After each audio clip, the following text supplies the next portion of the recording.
Are you taking action or are you just being busy?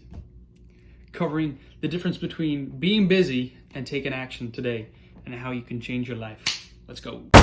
I love to talk about taking action and how to get started. All these different things. I absolutely love it because it holds so many people back in so many different areas. Just getting started is the biggest hack that you can ever have, because the initial resistance of just getting started on a topic, on an area of your life, is got to be the hardest part, because there's no momentum, and then you get started and there's a little bit momentum. Even if it's a little bit, you feel it, you feel good, so you keep going. In certain areas, if you don't get started, or if you get started and stop and get started and then have to restart again, like exercise, for example, you exercise a couple times a month, those have got to be the hardest exercises ever known to man, because you're constantly battling with yourself. Am I healthy? Am I somebody who does this? What should I even work out? So you're building up a lot of resistance pretty much unnecessarily. You're just making it tougher than it needs to be. So what are the differences? When you are busy, when you're in motion, when you're doing things, you're planning, you're learning, you're strategizing, all very necessary things, but you're not producing results. You're not getting anywhere. You're doing stuff, it feels like it, but there's no result from it. Taking actions delivers an outcome, delivers a result. Here's a couple of great examples that I've seen with myself and with many of my coaching clients. If I outline a video and write it all up, that's motion, that's being busy. It takes work, it takes effort. But if I record it and then publish it to YouTube, that's action. I get results. People watch it, people like it, hopefully. Here's a reminder, smash the heck out of that like button so the YouTube algorithm honors me. So that more people can see it. If you search for a diet that will help you lose weight, feel better, look better, get stronger, that's motion. You're being busy.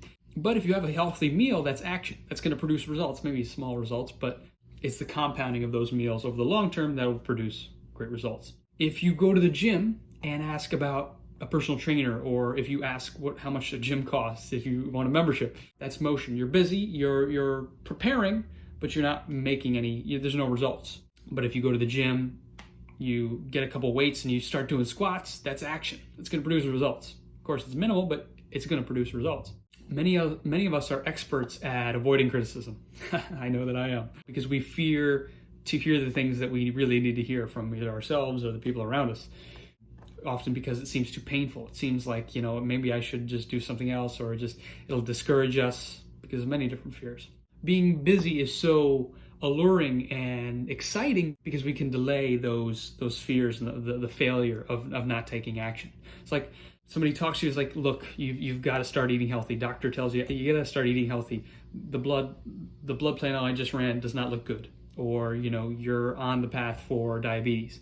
And you say, but look, I've been talking to this, but I have a gym membership. I'm talking to a personal trainer, but you're not taking any action, so you're not getting any results.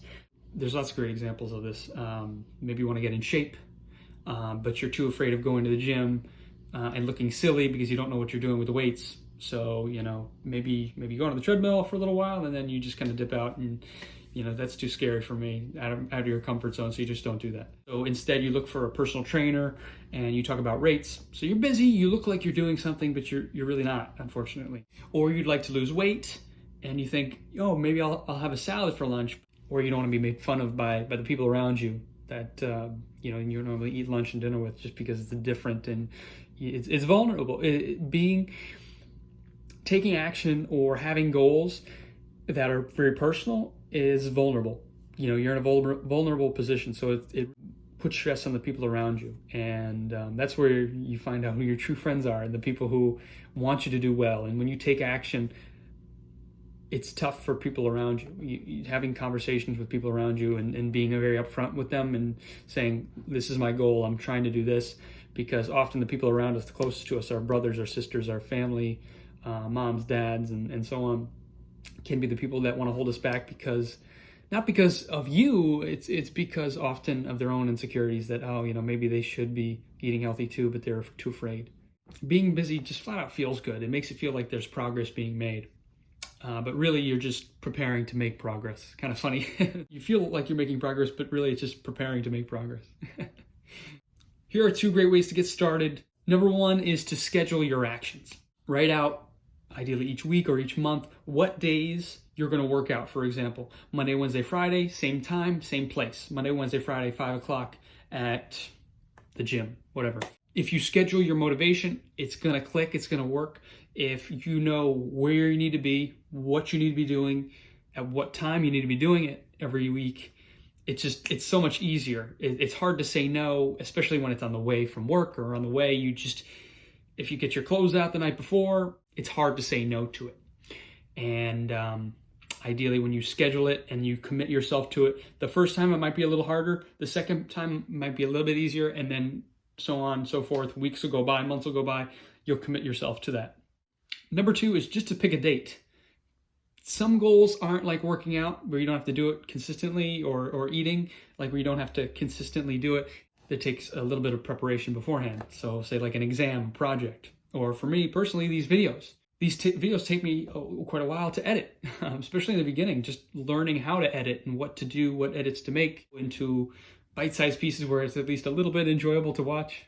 So what I did in the beginning was I knew editing was going to be difficult to do. So what I did was I just started Facebook Live videos just to get the habit of outlining videos and then producing them so that I couldn't turn away. So I even if it stunk, I'd have to publish it. People would see it because it was public. It was going live. So that was really fun. Another great hack along with picking a date is telling people about it. Tell family, tell friends, people that you see on a consistent basis. You don't have to tell everybody. You could put it on social media. Picking that time and telling people about it is the best way to do it, because if they say something to you, that's great. That's all the motivation you need. So now it's cemented. Now you have to meet their accountability. You have to meet your accountability of your friends and family. Or if they don't even say anything, you know that they know that you know you need to do this, you know? So the key takeaway, being busy doesn't produce the results. Actions do. Learning and preparing are great. They're very necessary. They're fun to do. That's why we get caught up in them, but they won't give you the results that you need. Are you being busy, just doing things, or are you taking the necessary actions to get yourself to where you need to be? I hope you enjoyed this video, and I look forward to seeing you very soon. Take care. Bye-bye now.